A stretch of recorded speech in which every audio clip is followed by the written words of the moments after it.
இது மதுரை ஐயர் பங்களாவில் நாராயணபுரத்தில் வந்து ஒரு குளம் இருக்குது. அந்த குளத்தை வந்து மெயின்டைன் பண்ணுறாங்க. நல்லா சுற்றி வர நடக்கிற மாதிரி கொண்டு வந்து ஃபுல்லாகவே நல்லா மெயின்டைன் பண்ணுறாங்க. லயன்ஸ் கிளப் மெயின்டைன் பண்ணுறாங்கன்னு நினைக்கிறேன். சூப்பராக இருக்குது.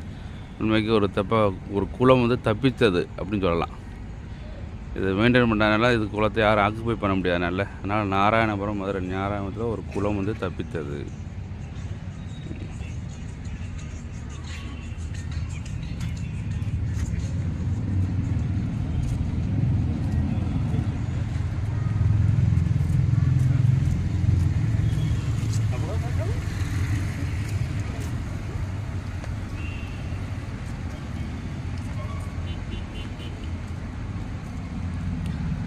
இங்கே மேலே போகிறது நத்தம் வந்து போகிற இது ஓவர் பிரிட்ஜ்.